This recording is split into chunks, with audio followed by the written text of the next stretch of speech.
You just can't world in with the maximum 64 players. Wow. Yeah. Yeah. Yeah. Pretty much. You just throw people at it. You just throw bodies at it. That was a tactic. That was a tactic. Yeah.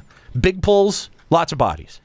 Just spam that Slipka over and over and over and over and over again. And again, it's not a perfect situation because that was it was a huge ask. And there's no like, no one's going to buy FF14 on a whim and then want to invest that much to level all the way to cap to then unlock the second half of the game. But that's not even the fucking case here, right? Like, you basically get an introduction to what's expected of you as your job throughout the throughout the rest of the game. But like, that format of dungeons is started right at like what, level 10, level 15. You never deviate from it. You could go into, I guess, Palace of the Dead. That's just a single alternative. But this is an MMO. What's the difference between the Drowned City of Scala, which is the next dungeon we're getting, and Sestasha Normal? The number of abilities you have. Looks. Yeah. How much damage you're putting out? How much HP the mobs have? That's about it. Yeah. Whether or not you have AoE? No, there's actually no difference. And again, going back to Dynamis, Square Enix didn't give a fuck that you were going, like, when it was first put into FF11, Square Enix didn't give a fuck that you were going in underleveled, undergeared, and that there was no way that you would be able to get to the other side of it. They were like, fuck it, die then. Die. Go die. Die and start working on your AFV2. We don't give a shit. It wasn't. Square Enix didn't take it personally if their fucking community couldn't figure out a fight. Fucking AV. Absolute Virtue was like the perfect example of that. Square Enix couldn't give a. They couldn't give a fuck. Want you to figure that out. They just they didn't want you to, because as soon as they patched something and someone figured it out, they patched AV again so you couldn't clear. They got sick of answering questions about it. To be honest with you, I just. It is consistently shocking that this is the same company. That put out FF11 that put out FF14. Anyway, Captain, thank you so much for the call. We appreciate it. And I'd like to also now, since we're with the call there, talk to in the chats here. Espada Oscuro says, "Look, just my opinion, but I think." Oscar, yeah. Espada Oscuro, that's his name. Just my opinion. Is he like the Irish Skuro? Oh, I'm a little douchebag, you know. He goes, times have changed. Don't be touching my lucky nads, me matey. I don't know why that flipped into pirate there. But right, matey at the end? Yeah, my lucky nads. Because, I don't know, Skuro is always connected to testicles. Yeah, somehow? who knows? But he says the player base that wants that kind of dedication is a minority, as their time is in more demand and there is less time for the brutal hardcore endgame of the past. And that is markedly not true, because Final Fantasy is the only MMO that does this. If you look at, the end-all be-all king that is World of Warcraft, they've added an entire new mythic scaling difficulty to their frickin' MMO, which is still the biggest in the market. So how can you say that, nah, you know what, hardcore players are in the minority? Anyone? You want to play devil's advocate for him? I wasn't paying attention. I was talking to Kookie. No, not you know what, not particularly. Yeah. And here's the thing, is that maybe Square Enix's actions and the way that they developed their game has something to do with that. Maybe there could have been a great hardcore player base. Oh, SE seems to be reactive. The clear rates don't match the demand for hardcore endgame. Or it could just be that the reason people don't want to clear their endgame isn't because people are like, oh, I don't want that content. Because the content as it is terrible. If I go out and I shit into some buns and go, here you go, here's a burger for you, Juxta, and he doesn't eat it, oh, obviously people don't like burgers anymore. No, it's a shit burger, literally. That's why people don't want to clear the end game content. See, I don't believe that. I think that the content as we have it. No, is it's fine. true, Nika. I would not eat a shit burger. Thank you very much. Okay, I believe wow, that. the fat thing jokes is are really going over the top. I am have, Spartacus. God damn it. The content we have for what it is fine. But the thing is, not everybody likes that kind of content. Back to my argument from the beginning. If you didn't like the one type of endgame content all the hardcore people did, you could find a different kind of endgame content. Like Ground Kings to Sky to Dynamis to Nigel Io, they were very different, but they all gave you endgame stuff to progress your character. So if you didn't want to be that hardcore, you could find a different style of endgame that still suited your style of play. But they all had one style of endgame, and as fun as it might be, it's either you're not going to do it every day of the week, or you just don't like it, and so you need to find other content to either satiate your need for sate your need for endgame content in another way, or if you already love the endgame content and play it like I do twice a week, what content do I have for the other 3 days of the week? There should be something that's different to do. Yes. Okay. Yeah. You've been harping on that point, and we all agree with you. That's a great point. But it doesn't mean that the current content is shit, and that's why people aren't clearing it. Right. But this is my question to you, okay? Because Oscuro here seems to be saying that since people aren't clearing it, it's because they don't want challenging content. Do you think that that's true, or do you think that people just aren't engaged in this content? That's exactly what it is. People are either not engaged in this content because it's just not their style of endgame, or it's the only type of endgame we've gotten for 3 expansions now, and people are bored. We want something new. We want something different, and they are not providing that. And so people have checked out of raiding because it's the same old, same old. Like the people I've been arguing with in the chat are like, but the fights are different. The mechanics are different. Yeah, okay, sure. And that's why we argued that, that freaking Gordius was horrible and Midas and Creator got better mechanics-wise. Sure. But again, it's just a fucking circle or square arena with a boss and 8 players, and it's the same thing. Like, I'm totally fine with them keeping this as one form of endgame content, but now we need something else. Build on top of it. Yes, please. Add something more. Something else. Something for me to do the other days of the week that's different. Diadem 3.0? God. Well, I'm hoping. I don't know. The interviews we've gotten about Eureka are not promising. But No. It's fucking ridiculous how much they enjoy reusing content that they haven't just tried to retool the 24-man raids as ultimate versions of it. Because give it time, because in those interviews talking about Bahamut, the unending ultimate Bahamut, they mentioned how Yoshi wanted it to be Ultimate Titan, and he said, and you know what? This isn't even related to like raid content we've had. You could see an Ultimate Crystal Tower at some point. Yeah, I mean... Make that 8-man or 4-man content, and I'll be down. But if you're making it or if it's 24-man, it cannot be through the Duty Finder. It can only be through your free company. Fine, make it actually hard. I would honestly be okay with that if it gave me a reason to care about my free company. If it gave me a reason to bond with my free company and progress with a big amount of people that could not be steamrolled through Duty Finder. I would, honest to God, at this point, I'm so desperate for content, I will take Rehashed Crystal Tower if it meant it was real progressive content. Totally. Dude, please. And that's the thing is that, but no, that's never what we get. That's what this game has needed for I don't even know how long, but that's 4 years. It's never what we get. At least 3.0. Yeah. 3.0 is when it should have started. And I don't understand how there are so many people that are falling all over themselves to apologize for this kind of behavior, or to excuse it, or to say that it's okay, or that there's so much to do. We have objectively told you again and again how someone can look at what FF14 presents and go, nah. Because we've been there. We've already done it.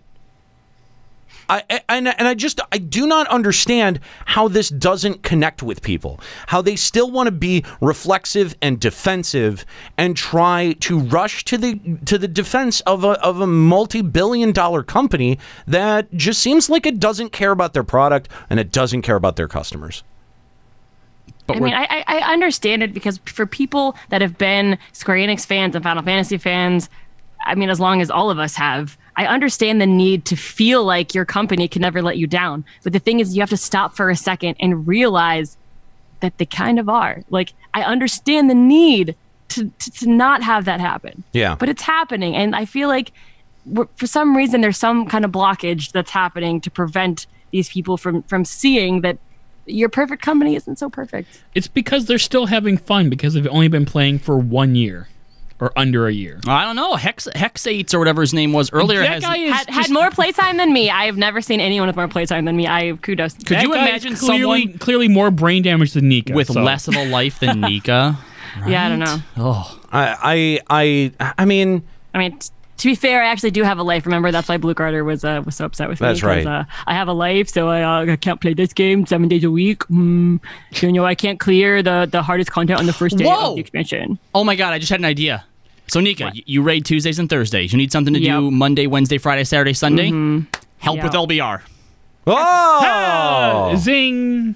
Look at that. Got him. Okay, but how does that solve my need for endgame content in 14? Because hopefully through the conversations that we conduct on the show, we can educate people and vicariously If we Square haven't educated Enix. people by now, they are just plugging their ears and screaming la la la, which is exactly what we can tell that they're doing. Yeah. Because we have been beating a dead horse since fucking 3.1, and I feel like I've had the most optimism out of everyone. It's really just then Stormblood that I've been like, yeah, I really am enjoying the game, but that's just because I like leveling everything. Once I get everything to 70, I'm never gonna log on this game. Like, I'm just not, except for Tuesdays and Thursdays. I just don't know, like, with how much of a hardcore Square Enix fangirl I am, I'm still here arguing that I love 15 despite its flaws. I love the things that Square Enix does give despite their flaws, but at this point in 14, I am fucking scared and I am sad. And I feel like if I'm at this point, how the fuck is anyone else not also at this point? Because I consider myself a pretty hardcore fangirl. So I don't get it. Why anyone is still plugging their ears. Nika, we have tried so hard in the course of the show to like make Nika show up one day and she's got the black lipstick and like she went to Hot Topic and now she's a goth, right? Because she hates everything. It's Nika from Earth 2. She is very unflappable. I am such an optimistic person. She is unflappable and unfappable all the time. I do love 14 despite the shit that's wrong with it. That's why I'm fucking still a part of this show, so that I can voice how much, like, what we need to make this game great for everyone. And here I am still paying my fucking sub, playing this game, rating in this content, even though I'm bored as fuck with it, just because I love Final Fantasy. And I don't even fucking know where I'm going with this, because I just love Square Enix and Final Fantasy so fucking much that I fucking deserve a good game. And I'm so pissed off that my optimism is waning, because that's not who I am. And I'm really sad. Yes. Feel the hate flow through you. No. Do it. Do it.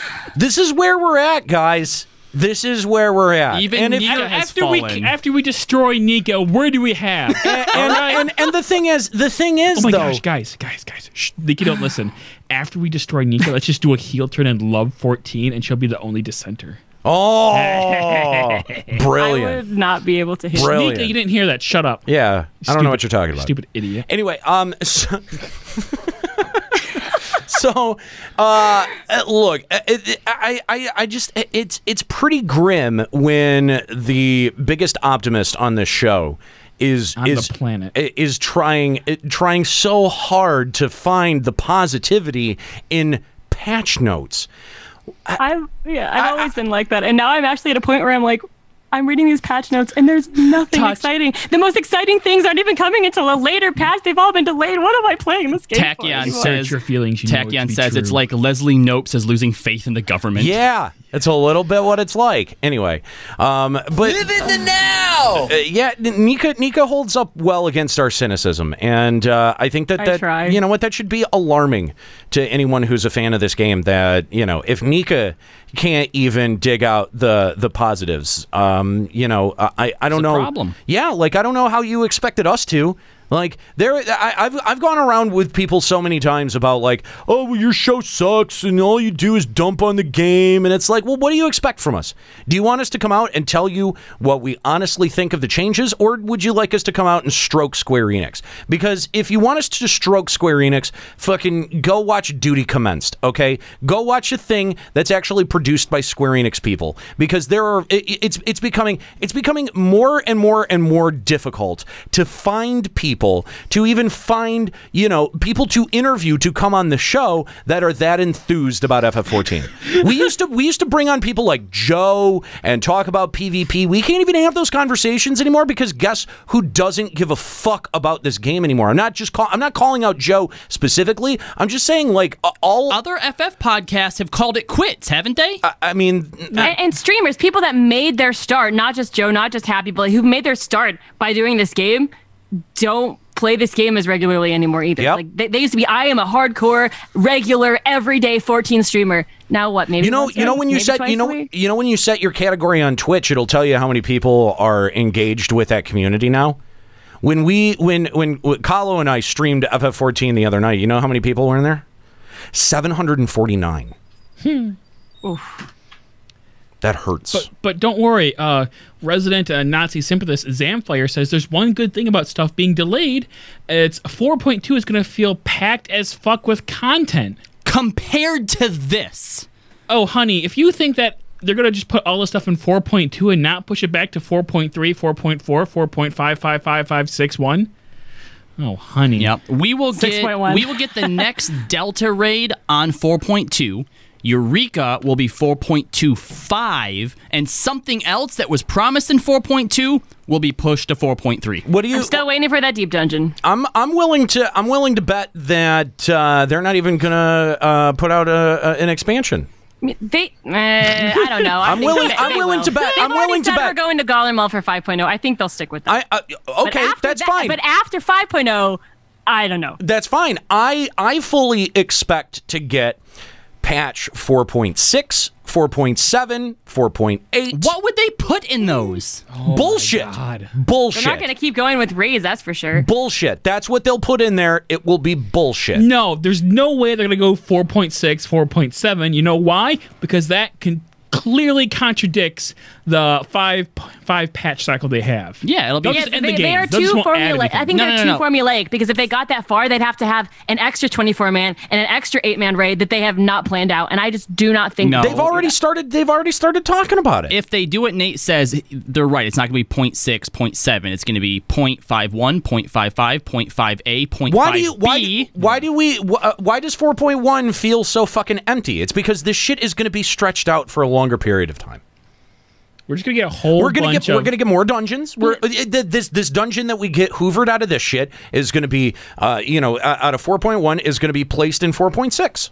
See, I really have a lot of hope for whatever the next deep dungeon is, because when you look at it, people are still running Palace of the Dead for XP, and they still do it because they think it's fun. They still have the 101 floor plus as a challenge. So what they can do with whatever the new deep dungeon tower brick up to the sky thing that they've got, they easily could change it up so it's not just kill all the monsters for one objective, make it multiple objectives, make it much more like Nigel Isle was in 11, give us so many more things, and then actually at the end you get a reward that benefits your character in one way or another. That could be a 4-man challenging endgame content easily, and I guarantee you they're not going to do it. Oh no, we already suggested that. I was going to say, where the fuck does all this development time come from? Jesus. I mean, remember when they're going to make another deep dungeon. I don't think it's going to be that hard to change up the objectives and add relevant prizes at the end. Like, how much harder is that actually? Nika, I totally agree with you. I don't think it'll be that hard because literally all they're changing are art assets. All they need to change are, what type of walls end up being generated, on specific floors, what kind of theme it's going to have, and then put the mobs in. Boom. That's pretty much it. You've got to program the kind of the dynamic nature, the procedurally